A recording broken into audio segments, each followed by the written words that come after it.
got the doctor in front of your name.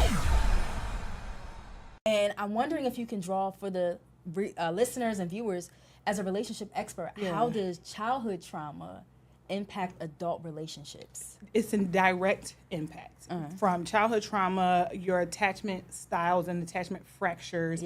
Until you have a corrective emotional experience, you will continue to rehearse those patterns that you see, that you've seen in your life, what you understand, because there was some, sometimes Tyler Perry storylines you'll see lines that'll be this big, like, revelation of some things, but then he don't necessarily spend the black on it. But he mentioned, like, killing his dad and how his dad used to beat on his mom and things like that. So and then his brothers are known across the town for their, like, brute, like, aggression and all of that. So when you have strong emotions, when someone has done you wrong, in order to exert control over your situation, you use violence, you use aggression, you use, yelling, you withhold, you manipulate, you control. And so that is all, it doesn't appear that he was ever taught to speak his mind, ask for what he wants.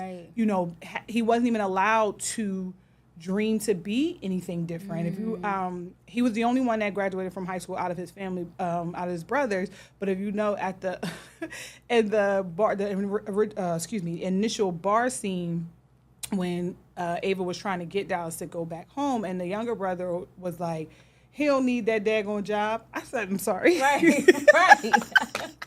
He did say that. I'm sorry. He know what?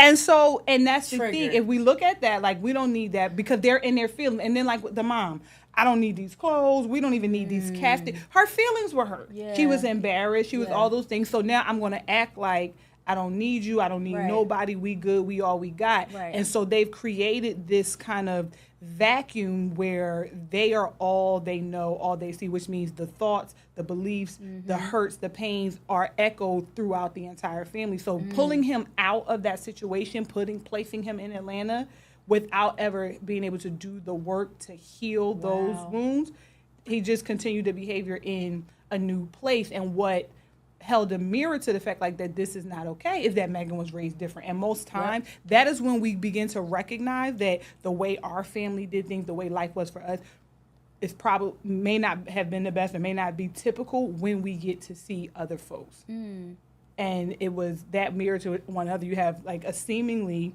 healthy family, 2-parent household, church-going family, the good girl, the one, like, when we want to talk about things, we want to sit down, we want to unpack, we want to love, we want to be patient, we want to be kind, fruit of the spirit. That was like, man. You brought up, like, a point, though, because, like, he basically, like, you took him from this broken environment, moved him to Atlanta. I heard everybody saying, like, well, when I move to Atlanta, everything's going to be okay, da-da-da-da. But you're saying, like, if you don't fix whatever the system is, like, whatever is broken, you're going to repeat those same behaviors in whatever environment you move to. Same behavior, different zip code. Every single time. My mom used to say, God rest her soul, wherever you go, there you are. Oh. And so. That was a word. Okay, go ahead, Mama. We love you. But yeah, so it is that, like I said, that corrective emotional experience, meaning like something that happens to you where you learn or develop the skill to break, that is utilized to break the pattern. And then you have to decide that I'm not going to do whatever I used to do because it isn't really serving me at the end of the day. And we see that, like, I don't believe that he would have went through with the divorce. I believe that was his family speaking. He was echoing the voice of his family. They were egging him on. It was definitely his family who sent him the picture of Ava and Benji at the park, which also, like, where they were in the middle of nowhere. Where did that come from? How did you get that picture? Like, that's neither here nor there. Neither here nor there. But that, and then on the phone they were like, "You getting that divorce, right?